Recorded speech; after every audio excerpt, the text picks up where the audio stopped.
GM, and welcome to Moloch Traps, our new podcast here at From A to Z. I'm Z-Fi, this is Zombie Shepherd, and we're excited to be bringing you this new show in collaboration with Banklistau and its audiovisual team. To be clear, opinions in this series expressed by either of us are our own opinions and do not reflect the opinions of Banklistau at large. This week, we will continue to study and discuss excerpts from the Meditations on Moloch essay written by Scott Alexander. The essay provides examples of multipolar traps, and it delves into various instances from history, biology, and economics to illustrate how competition often results in collective harm. In today's episode, we'll be discussing capitalism. Let's start with Alexander's words on this model. Imagine a capitalist in a cutthroat industry. He employs workers in a sweatshop to sew garments, which he sells at a minimal profit.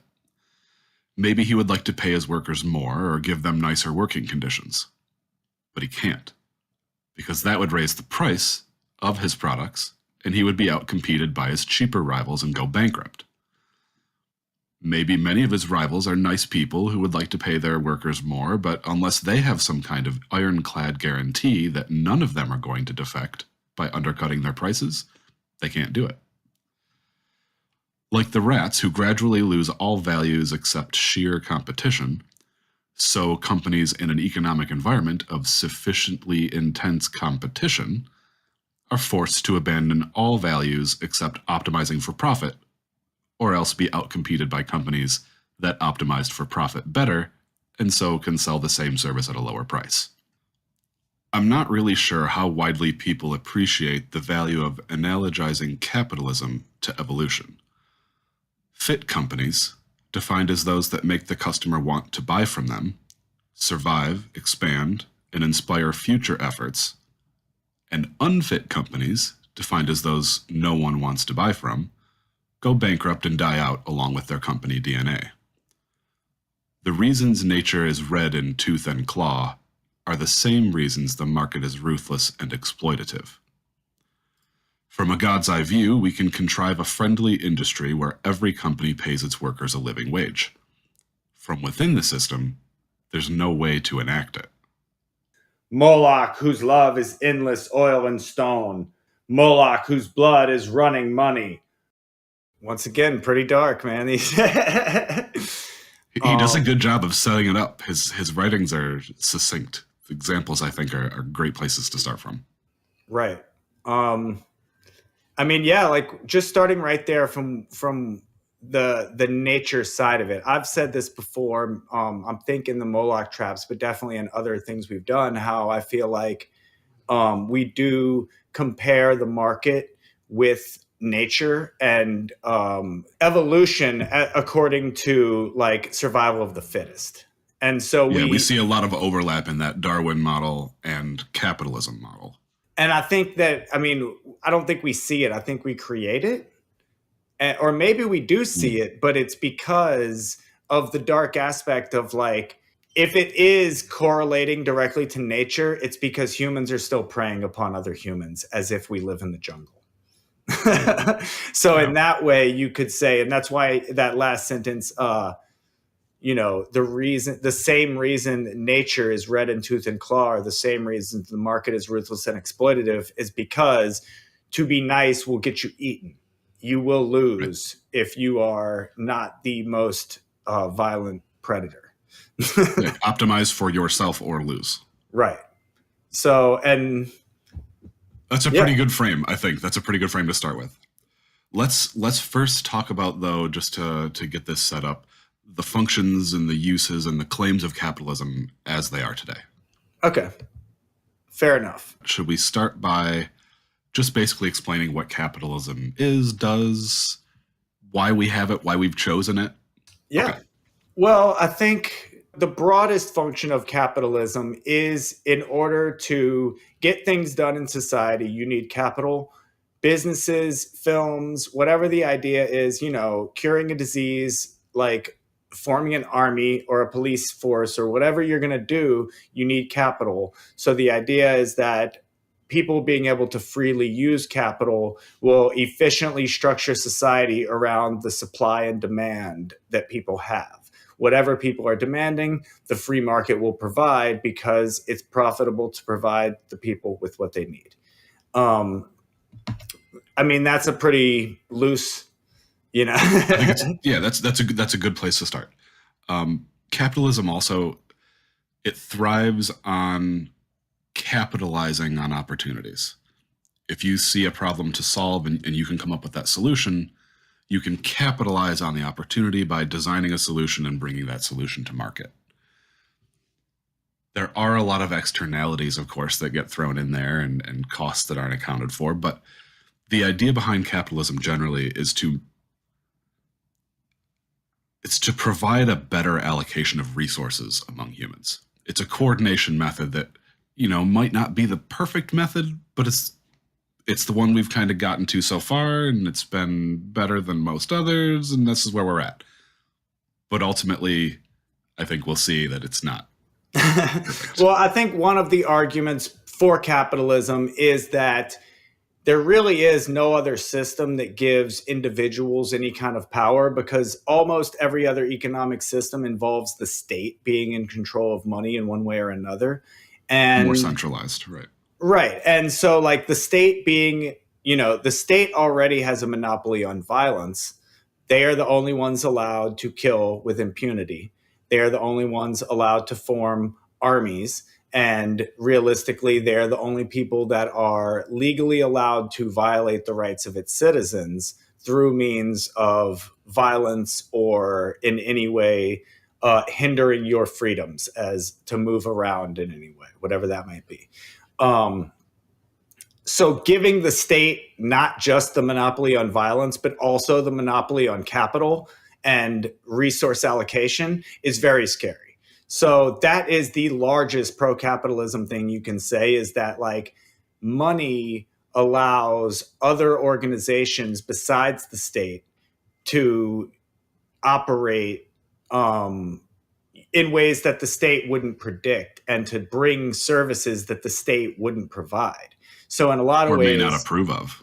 May not approve of. And that's kind of one of the things we could say, like with the internet, for instance. The internet, cryptography, social media, these are all things that we've seen, the state actively try to suppress, because it's not in the government's best interest to allow these things necessarily. But it is in individuals' best interest, and it's also in the best interest of capitalists to tap into these emerging markets. And so in that way, we could say that capitalism and money is one of the most effective coordination tools that we've seen in human society, because you can compare it to other things, and you've essentially got state-rendered violence, religion, and I don't know what else. Like, what other systems have we had that, we started trading teeth. This feels like an improvement on that.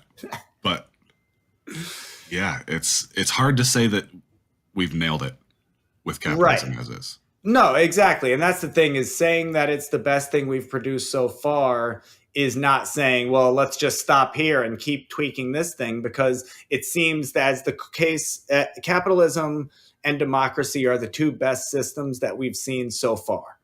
And doesn't mean we can't improve and that we can't get better. And I often think that people only look parallel and say, oh, well, we don't want to do socialism, we don't want to do communism, instead of saying like, but we can do better than capitalism under, as the way that we're seeing it going. And I think one of those arguments that a lot of people make is that capitalism has always been some other hyphenated version of capitalism. We've never actually had a free market. It's always been manipulated by the government or, some type of policies. And I just don't think that we'll ever see pure capitalism. And so therefore I kind of hope we don't.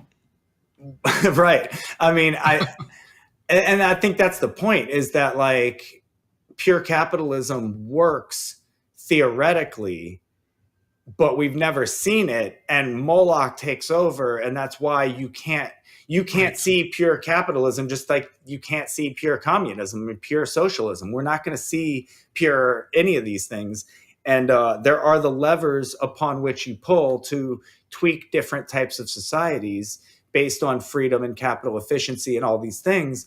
And I think saying that we've reached the best possible system would be not good for humanity. I think with the level ups that we've had since the invention or creation, or I guess the hyper spread of capitalism, things like even telephones, the internet, AI, all these things that make the world a smaller place and increase that global connectedness, the systems like even Ethereum, these new systems are going to provide rails upon which we can design better systems that would not have been possible before without the technology. So I think something important to point out with capitalism is that it also is not possible without state violence. And what I mean by that is that, okay, fiat money is based on trust that the legal system will back you up. That realistically, your settlement assurances in fiat are the legal system. And your ability to tap into the legal system to make sure that contracts that are like reneged on are properly handled. And basically, all of our trust in money comes down to trusting in the fact that the government will back up whatever contracts were done with that capital. So when you look at places where capitalism has failed, like Africa, for instance. So why did America get telephone lines all over the place and Africa did not get telephone lines all over the place? Well, because in Africa, we have no court settlement assurances that if someone goes and steals all of my power lines, that you're going to do something about it. If someone even if the state goes in and installs them, there's nothing to... Or even if a capitalist rectify after it gets stolen. If a private organization goes in and installs phone lines and power lines, and then a militia comes through and tears it all down, who's going to do something about it? That's why I'm not building phones there. Like the belief that anything could go wrong and I have no protections. But in the US, I have the legal court system that I know, if I run power lines here, the city's not going to come tear them down. And also, because you got licenses to put them up ahead of time and you paid whoever you had to pay. And all of this looks really great, except when you start to get into the mire of it, where you're like, all right, well, local politics, like you've got politicians who are like, oh, I don't let A company come in because B company said that they're going to pay me an extra amount under the table to go with this other company. And so then you end up driving up the cost of electricity, because in the end, if you're paying extra money to the government to get in, the citizen, the individual will always pay the premium. And that's those the costs biggest, always get paid. Yeah. This is the biggest problem with capitalism, is that at the end, the consumer, the smallest person in society, is the one who will pay for every increase. And then we're tricked into, because of that reason, poorer people are very much tricked into like nothing should be taxed, and you should leave capitalists alone and you should allow corporations to do what they want, and not realizing that like they're the ones jacking the price up onto you. They're like, when they're like, oh, we can't pay workers a livable wage because then my hamburger is going to cost more. It's like, right, because they won't allow their profit margin to go down. It's not that they're already making 300% on the hamburger. They're already making 500% on the employee. But they're telling you that they got to raise the burger by 700%. No room. And that's the thing, is the math doesn't even make sense in that count, because a great example would be, after March of 2020, April of 2020, we saw a stock market crash and we saw everybody forced to stay home and work from home. And we saw the government start to give people welfare, start to give out money to people because they weren't able to work. And private industry, instead of saying, well, we're going to keep our costs the same, or we're going to maybe take a little bit of hit, they double, triple, quadrupled their prices. And now 3 years later, we're seeing that they are like, they've been up only since that time. And meanwhile, even the stocks aren't up only. Why? Because people who are trading their stocks are still zero-sum gaming each other. And every time there's a pump, somebody drains it because they need liquidity. Because why? The pump went up. Why? Because capitalists decided that inflation made the pump go up, because when the government gave out welfare money, you devalued the money I have in the bank. So now I have to raise all my prices by 400% so that I can make the same amount of money. And then you actually made more money. So it's this vicious cycle of like, you try to do anything nice for anyone, and the person with the most capital will simply hoard more and more and more and blame the government for it. And the biggest misunderstanding that I've realized in all of this is we'd say the reason capitalism works is because the invisible hand of the market will come in and solve all problems. But the invisible hand of the market is literally saying that people who are self-interested will go out and solve the problems for society.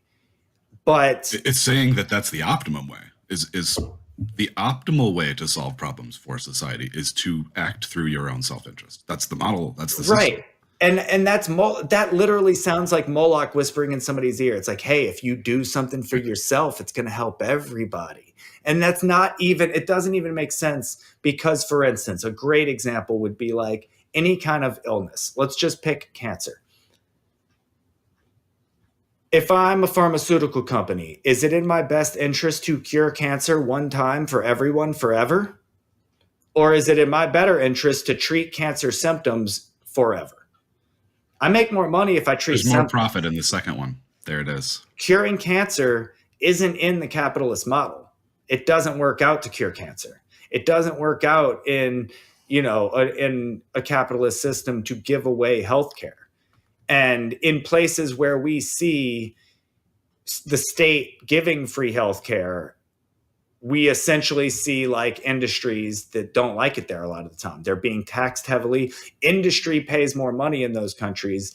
And I think especially in the US, where we're like the beacon of democracy and capitalism, we are also the place where as a citizen, you get the least. You get nothing in the US. You pay, dude, this is actually a great way to put it. America, the United States, is the Disneyland of the world. It's the best place in the world. And guess what? You're going to pay a premium on everything.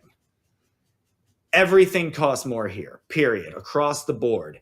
And the only thing you're going to get cheap is a Coke and a hamburger. Everything else is expensive. The addictive stuff that keeps you coming back to spend more. Right. Like the hamburger's a great example. The hamburger might be cheap here because we're fucking the worker. But, you go to other countries. Yeah. So I think we're one place where like we've really ramped it up to the nth degree. And to be honest, the other place, and people wouldn't agree with this, but is China. China pivoted to capitalism in the 1970s. And everything that we say China does poorly, they're doing for capitalist reasons. And the reason, if you actually look at, they switched to capitalism in the 70s. Well, the 70s is when you saw wages start to part from profits. It's also where you start to see like the cost of housing. Everything changed in the 70s. Why? Because it's where capitalists in the US started competing against capitalists in China. And guess what? China can win that game because China cooperates as a state because of their monopoly on their people. Not saying it's right, but as a country, they have a stronger national bond than we do in the US, and therefore are more capital efficient. They're able to produce a better market than we are in the US because of things like workers' rights and all those things. And that's why when you say that, you're like, well, then we have to take away our workers' rights in the US to compete with China. Boom. There's Moloch. There's Moloch. In order to compete with China's capitalism, you have to have a better totalitarian system. Oof. So I think we've moved into our second section here, explaining a little bit of how and where and when capitalism started showing its cracks, started failing, I guess. I think that hamburger one's a great example, and I'd like to piggyback off that for a second, if you don't mind. Go for it. Absolutely. I've been ranting and raving. But it's all great. It's all great. So the hamburger, especially if we're going to use like McDonald's as an example, is designed for profit. It's not designed as a food thing. You know, it's called a food product. You think of it as food, but it's not designed to like optimally increase the nutrients in your body and meet all your biological needs. The hamburger, especially the McDonald's hamburger, is designed in a lab by food scientists and psychologists and biologists and people who know exactly how to get you to buy the next hamburger. Mm-hmm. The food isn't designed to feed you and heal you and keep your health in balance. It's designed to fill a hole, keep you coming back, generate profit at its core. And we talked a little bit about this. It keep you addicted. And also they've like rightfully branded themselves right along with something like Coca-Cola, which also has a strong brand name and a strong feeling of pleasure. Yep. Like when you think of, like you have a Coke when you're having a good time, right? Cold and refreshing and sweet treat, but it's like all sugar and it's literally killing your body. Don't get me wrong. I like to have a Coke from now and again, but McDonald's and Coke, man, what's more American than that? Right. Where it all fails is that all of these things like food products are being generated for profit versus health. And in so doing, you're hurting the entire population. But wait, capitalism's here. So now we've got a pharmaceutical industry and a health industry capitalizing on the fact that, well, 30% of our population's obese. We got a bunch of people with diabetes. People are having heart attacks in their 30s. And instead of cutting out the hamburgers, sell you some medicine too. We treat the symptoms of the hamburgers. Sell you some medicine, yeah. And I mean, really, another level to the McDonald's one is the fact that McDonald's, the corporation, doesn't really care or make profits off of the burgers. They don't make a lot of profits off of the fries. They do make more profits off of the Coke, for instance, because they're getting that Coke at a really cheap rate. So they're essentially, when you buy a combo meal, you're pretty much paying for the cup. You know what I mean? That's the most expensive. Like the you beverage, pay for the Coke, it covers the whole meal. Profits all built into the Coke. Right, exactly. And then beyond that, that's just for the franchise owner themselves. The corporation of McDonald's is a real estate company, and all they're selling is the land and the building and the branding. That's mind-blowing to me. The franchisee is the one who's depending on the customers to come back and be addicted to the food, and the customer service. You also don't, like people, even if you have that largely addictive food, people really don't want to deal with you if you have bad customer service. So they'll avoid certain places. And if there's always a new McDonald's around the corner, so I don't have to go to the rude one. Right. We talked a little bit about this before hitting record here, and that idea of McDonald's being a real estate company is, I feel like, just another layer of evidence that capitalism isn't doing what we wanted it to do. The fact that you're using a pretend food that is actually poison to facilitate a real estate company to sell more locations. Profit. Yeah. Just all of this in one big path to generating profit. Something about that feels like we could be doing better. And I mean, some weird examples like that are like Walmart and Starbucks operate more like banks than profitable companies. Like they really do count on the capital that their companies accrue. Like Starbucks, for instance, you put money into an app, you put money into an account where you get your coffee from. So you're essentially pre-buying coffees by putting money into an account that you're only going to use for coffee kind of thing. And meanwhile, they can leverage that asset pile however they wish. Right. They're leveraging that for whatever. They're investing. They're doing whatever they want with that. I mean, Walmart was, they do lots of things with their employees. And one that I don't know if they still do this, but one they got busted for was taking out life insurance on all of their employees. And then if an employee would pass away, they would be able to collect life insurance on an employee. Yikes. Yeah. So, then you look at things like what X is trying to do. And now X is like trying to become an everything app. And you're like, well, what is the purpose of becoming an everything app? And it's like, in a sense, if X becomes an everything app, it's just another bank. It's just another online bank where people are going to be putting money in. And especially if he's going to make it private, where there's talks that he's going to make it private and you have to pay to use X. Well, now everybody has to enter a credit card to even access their account. And you have like the largest database of credit card numbers. And like essentially he could make Twitter/X compete with PayPal or Venmo. Yeah, I mean, that's even a weird thing in and of itself, because like we're seeing some of this in Web3, for instance. Like Venmo is very social. It wants to be a social app. You're like able to like send emojis and people, you can make it public or private. And like Zapper, the wallet portfolio aggregator, like is a social app. And I never use it for that, but I've realized you're supposed to be following people on Zapper, and you're supposed to, like, it just seems weird to me. Like, why would I want to connect my transactions with my social account? But yeah, I don't care what transactions anyone else is doing, and I don't care to share the transactions that I'm doing. I don't understand the idea behind a social transaction. This actually ties something together here for me. Like, so the biggest proponents of capitalism would say that the reason capitalism fails is because of the externalities not in capitalism. So you could say like climate change, for instance, carbon isn't part of capitalism. So if we bring carbon into the market, now all of a sudden we'll be able to solve that problem. When you think of the tragedy of the commons with the fish farming story, for instance, when you think of like that body of water, until someone regulates it and says you can't dump in this water, that water has no value. There's no reason to not dump in it until someone starts fining you for dumping in it. Now, all of a sudden, that water is worth X amount.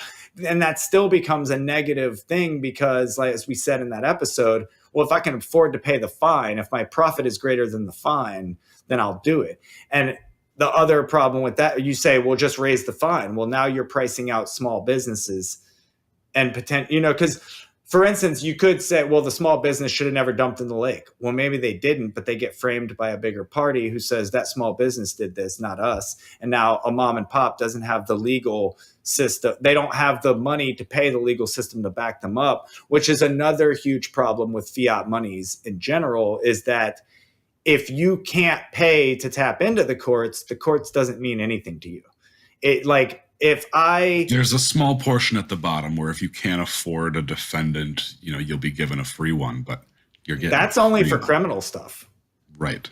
Not for civil. That's only if you are being sued. There are no free civil lawyers, as far as I know. Like you can apply for help with certain organizations, and some lawyers will do the work for you for free up front if they think there's profit in it. There it is. Yeah.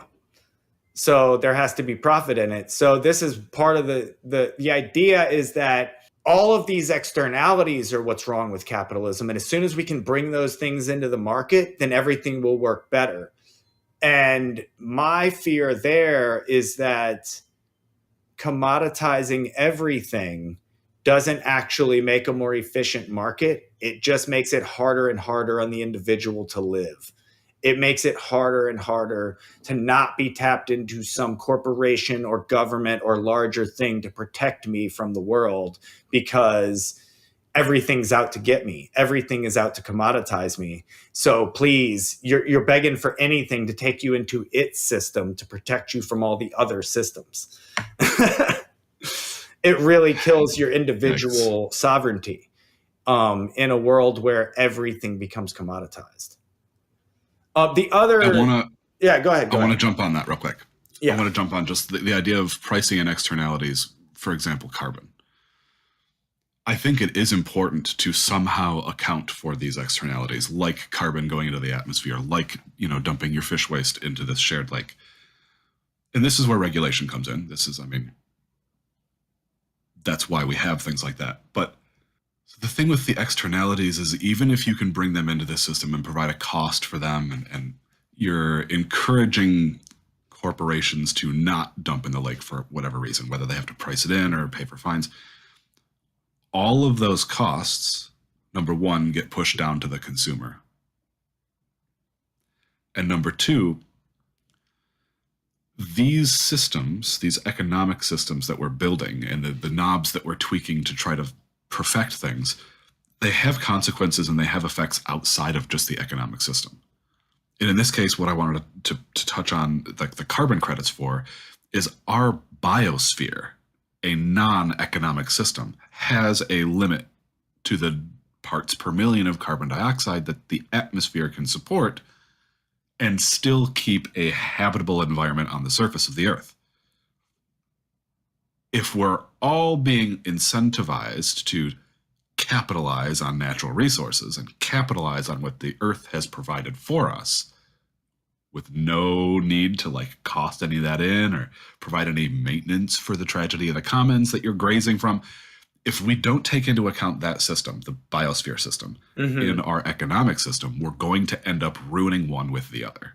Right. Like, so what I think is it the needs actual... to be somehow accounted for. Yeah, like what's the actual tangible effect on the environment, not just the carbon credits? And the other thing it makes me think about with carbon credits specifically or anything like that is you can't just create a market around something. We actually need to use it. And so there has to be demand. People have to want to buy carbon credits. And you can't just say, here's a thing and hope that it takes off. Yeah, that's a way to do it. You can't punish people by forcing them to buy a thing they don't want.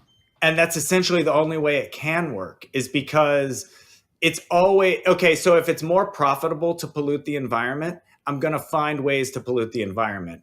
And it never makes carbon credits popular. And it only makes carbon credits popular with people that want to protect the environment. And all I have to do is fool those people into feeling better by buying carbon credits than actually producing effects on the environment.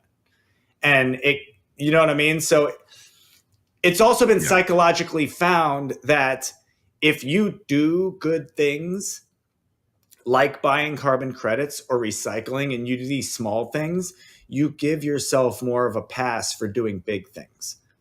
And so are you really having an effect? Exactly. Net? It's really easy to say, well, I do a lot of recycling and I garden and I grow my own food and I do this, that, and the other. So it doesn't matter that I take 7-8 flights a year.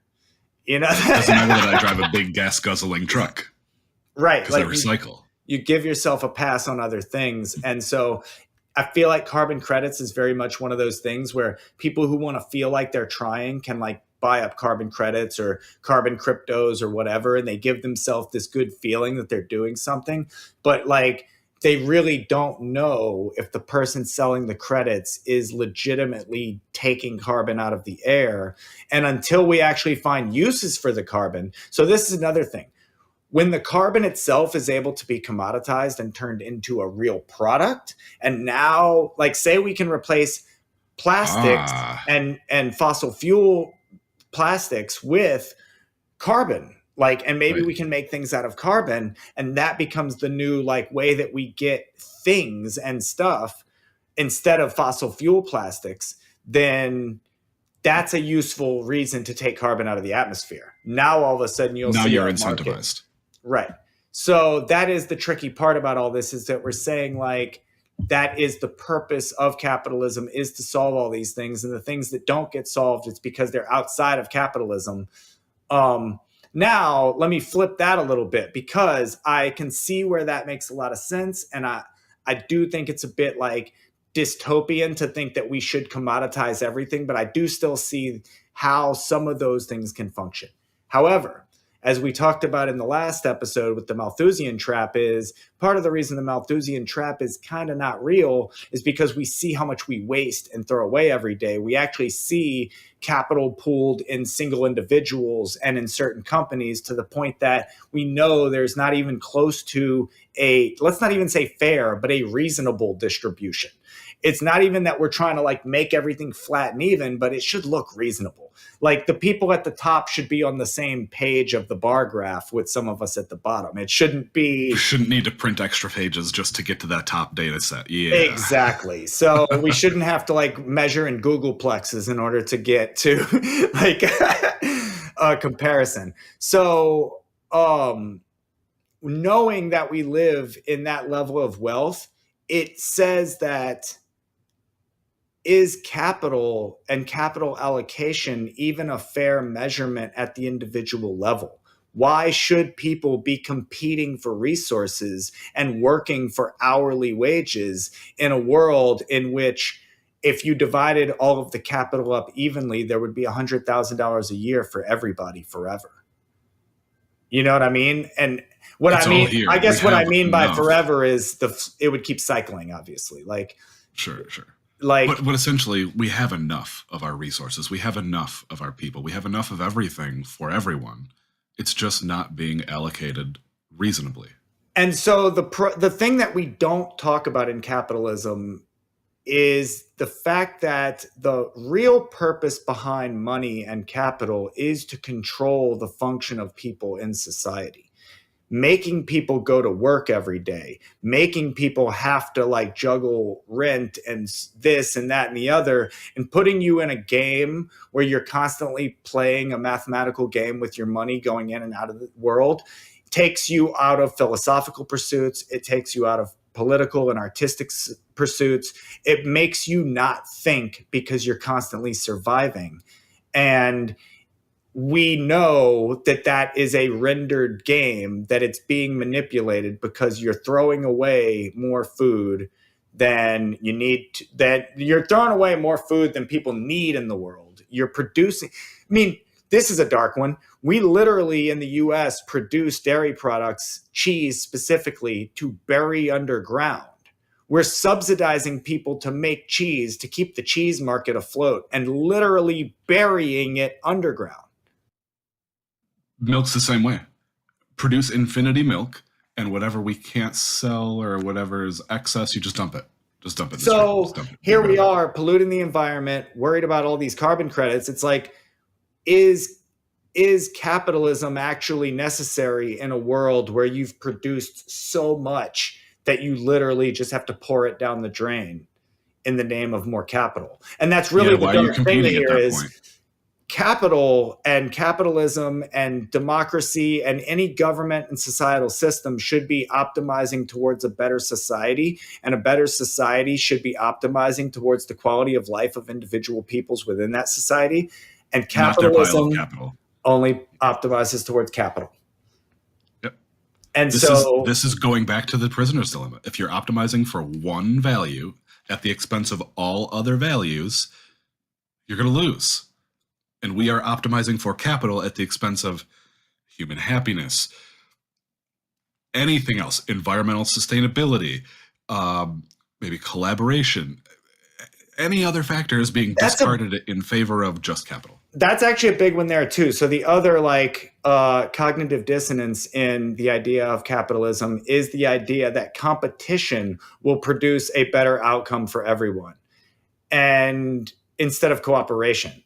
It's right there. It's like, do not cooperate, because cooperation isn't the optimal thing for society. Competition is, but that's not how it plays out, because competition leads to monopoly. And we claim to have anti-monopoly laws here, but hey, I've only got one power company I can pay, and they charge me more and more and more and more and more and more every day. My power bill has never gone down. I've never seen the price of anything go down.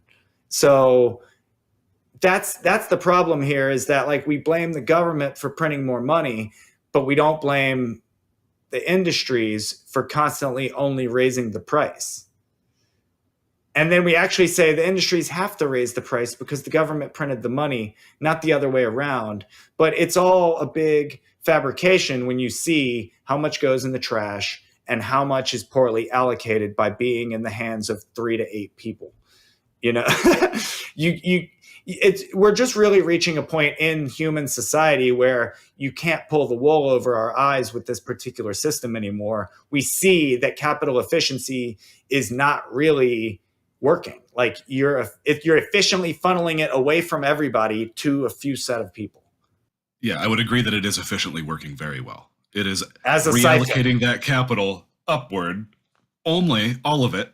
It's allocating very efficiently. It's just not allocating effectively. And the thing fairly, is, it or will reasonably. produce, whether people like it or not, it's going to produce its own totalitarian system, because what we're seeing right now is companies like BlackRock buying up all of the private homes.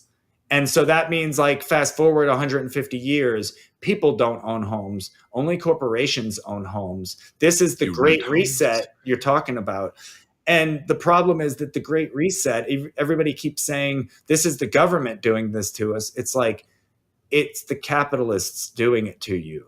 They're using the government as a scapegoat because the government changes faces every handful of years. Whether it's a president or a prime minister or a senator or whatever, most of these people, you blame the new guy and the new set, and you act like it's not the same people pulling all the strings on the back end with the money for the last 150 years or however long, The money doesn't change. It just accrues. And so it is kind of like, so I guess what I'm getting at there is that I feel like we are moving into a point where there has to be something better than just maximizing towards capital, because we have, and especially once we reach a level of free energy, capital means nothing. Because when it comes down to it, energy is all that matters. That's all that matters. It's all that matters. I need energy to grow food. You can't produce anything with energy. You can't live. Yeah. So, I mean, realistically, we say that money is the root of it all, but no, it's the energy. And literally, if you want to talk about it compared to nature, the food chain begins at the sun. And so industry begins at the sun. Because it is the source of our energy, or we have found other ways, obviously, to source energy. But the ultimate source of the energy of anything on this planet is the sun. We've got oil, but that's because trees grew millions of years ago, died, got buried, and it turned into broken down hydrocarbons. Yeah, I mean, we depend on the sun more than we depend on anything else, because if all the oil disappeared tomorrow, we'd figure it out. But if the sun disappeared tomorrow, we would all die.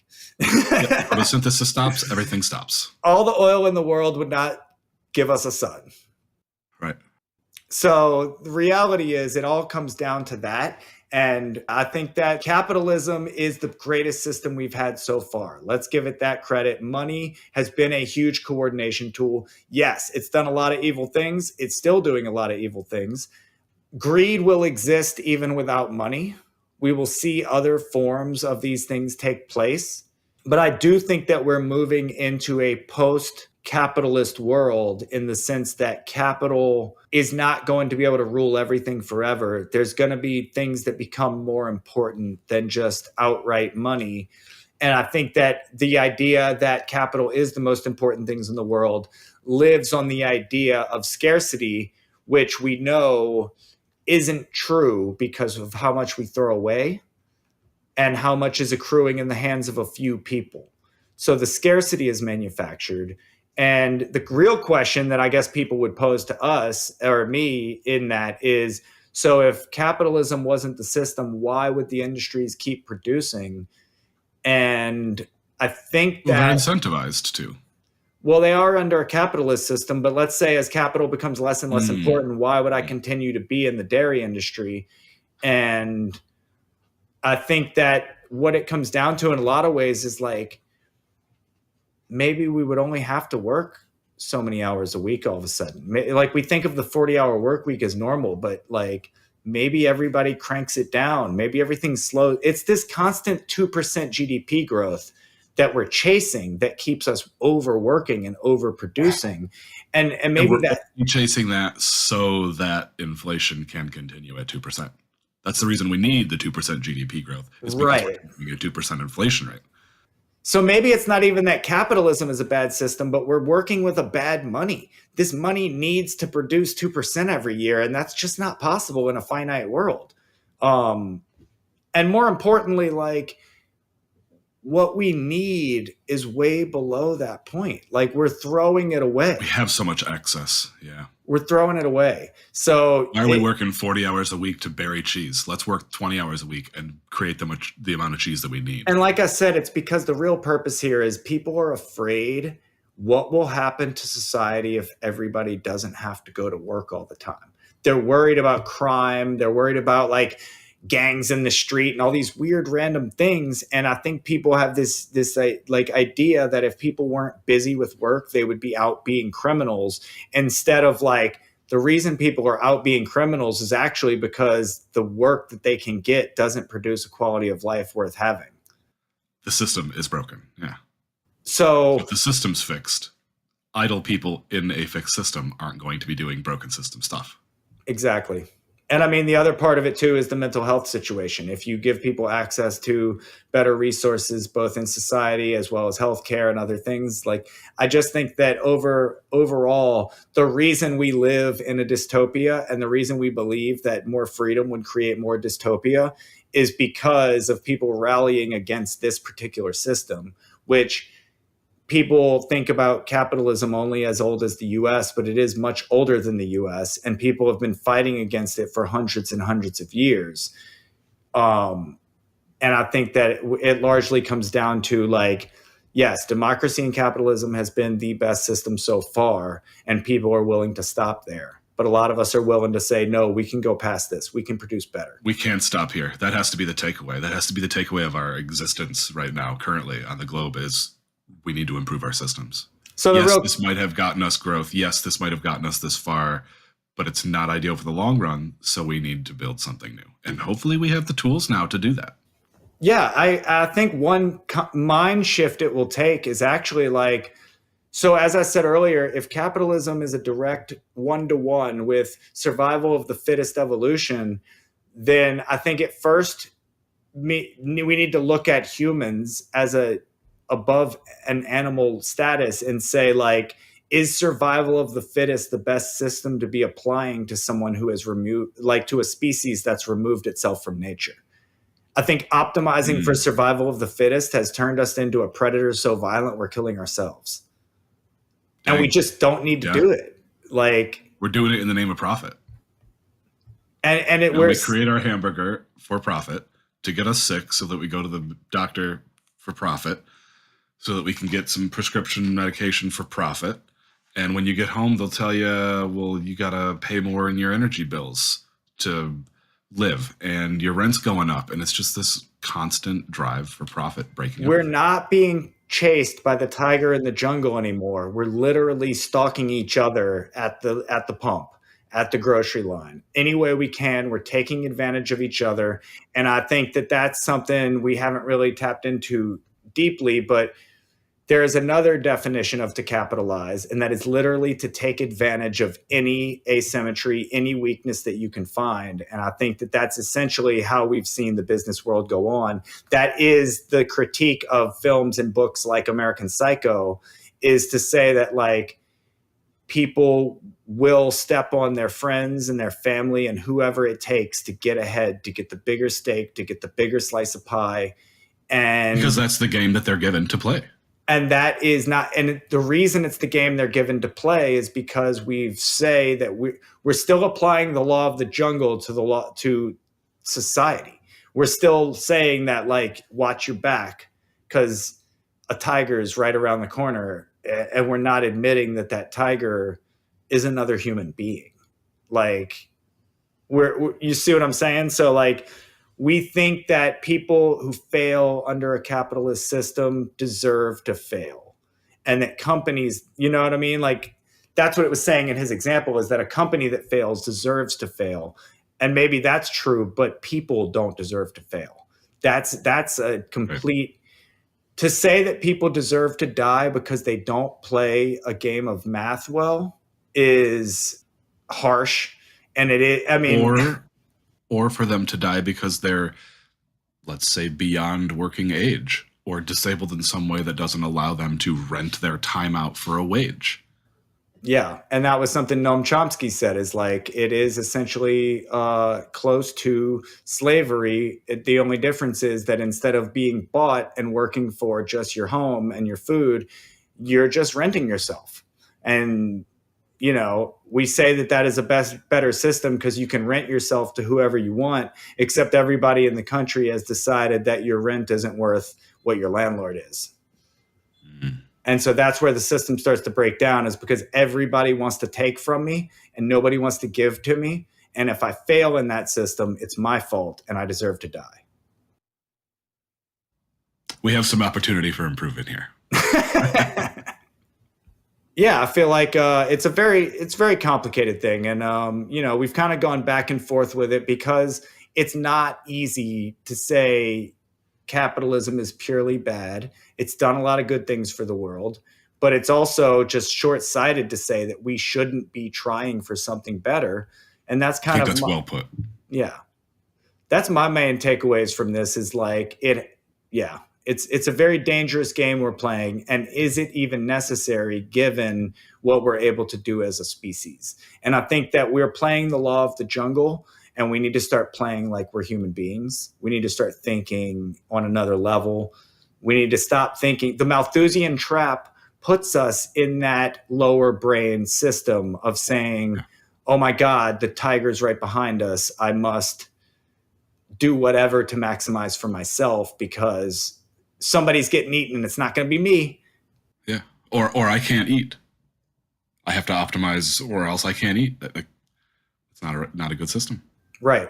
And yeah, so the belief in the Malthusian trap is what keeps us in this system. And I think that stepping into our higher order brain and saying like, actually, if we look around, we're producing more than enough for everybody and we need to optimize for a better system instead of optimizing just for capital. It's our evolutionarily jump. Like it's in the mind. Right. If capitalism was designed to help us better allocate resources so that people weren't starving to death in the streets, it's done that. We've done that. That's fine.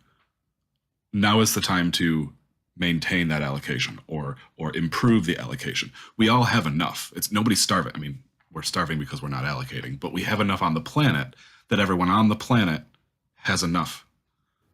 We just choose to not give it to some people because it won't produce. Yeah, it won't produce the societal outcome that the higher ups want. And that's what it comes down to, is control of individuals. And so when we talk about sovereignty, it does begin with sovereignty over your food, over your capital, over everything. And so that's where like capitalism has a lot of things that we don't want to throw away, but we do have a lot of things that have to be fixed. And I don't know that they can be fixed within the system. We're stuck in one of these asides from the essay. From a God's eye view, all you have to do is say stop. But we're stuck in it, and we can't affect it ourselves from within the system. Exactly. Now, one hope that we do have, and the reason we're in crypto, is because the idea that these new monetary systems in the hands of individuals give us a chance to disrupt the financial and economic systems that are currently undergoing through nation state control of the fiat currencies. So maybe what we're doing with cryptography allows us to put the individual power back into our hands, and maybe a capitalist system functioning on a more individual level will produce more efficiency for individuals than the system right now, which has maximized for nation states and corporations. Good point. I think Ethereum and smart contracts give us the ability to form new types of cooperation games and new types of trustless systems. And DAOs and organizations like that start to break down how much nation state control you have over individual resource allocation. And so maybe that's been part of our market inefficiency, is that our market is actually still manipulated at the border. And so we actually don't know what it's like to interact with people in other countries, because our countries step in the middle of two people and put a bunch of walls and fences up and say it's hard for these two companies to even speak to each other. And the only people who've really been able to get past those borders are corporations and extremely rich capitalists who have greater power than the nation state because of their pull. Or nation states who can work around that system and use cryptocurrency. These barriers that you mention are things like tariffs, customs, regulation, sanctions. So it's a little bit of a defect game, because we're also saying, like, in order to fix fiat and in order to fix nation states, we actually have to break them and almost replace them. We actually have to show them how inefficient they are and go right around them, literally defect and break the law, so to speak. But we have to collaborate and all defect. We all have to agree to stop shocking ourselves and not take action when our neighbor stops shocking themselves. Right. And then the problem is that our current media is telling everybody cryptocurrency is evil, it's a scam, don't use it. And it's Should be a sign. Meanwhile, your friend is telling you, no, this is how sovereignty works. This gives you your digital property rights back. And they're just like, yeah, it's a total scam. Sign into a TOS for something that steals all my data and sells it back to somebody else so they can politically manipulate me. Nailed it. So cryptography is something that we hope brings a lot of fixes for capitalism, and hopefully it does take us to that next level of public goods funding and all of the things that we want to see. And that is the hope, that tokenizing more things actually produces greater efficiency within those markets, and maybe cryptocurrency in those markets replace the fiat nation state markets and smart contracts and things like that. All of that replaces the old system and actually gives us a system that plays upon the ideals of what capitalism and democracy thought it could be, but failed due to the trappings of inequality that it was born into. Agreed. I mean, those ideas were born at a time where slavery was perfectly normal and acceptable, and inequality, was perfectly normal and acceptable. And when they wrote these fancy words about capital and democracy, they weren't talking about you. They were talking about rich white men that owned land. That's who they were talking about when they said we. They weren't talking about us. It's always was made to exclude us. It's just a system of control. So hopefully we're breaking that system down, and we get caught up and mired down in, blaming capitalism as Moloch, when in fact Moloch was there first, and Moloch has just really capitalism fits like a glove for Moloch. You know what I mean? When you say that invisible hand, like that phrase of like, self-interest will produce the optimal outcome. Boy, is that not Moloch whispering. Moloch sitting over there going, gonna eat me some babies. That's it, man. That's it. So hopefully, the point of this show is to help produce a better outcome for society. And mainly, even when we're being bearish or we're being negative, it's because you have to highlight these things if you want to see a brighter and better future. Got to address the issues. Exactly. Yep. So that's what we're hoping to do here at From A to Z. And I hope it works. I hope it helps. And I hope you're enjoying yourself. Thanks for watching today's episode of Moloch Traps, Capitalism.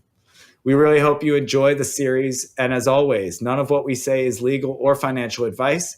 And we encourage listeners to do their own research in these areas before making any related decisions. If you find our content informational, educational, or entertaining and would like to support us, please collect these episodes on Lens. 18% of proceeds go back to Bankless DAO, 2% supports LensTube for hosting our videos, and the rest helps to make From A to Z productions possible. To stay on top of our weekly series, subscribe to us on Bankless DAO YouTube. Don't forget to like and comment while you're there, and we will see you next time, friends.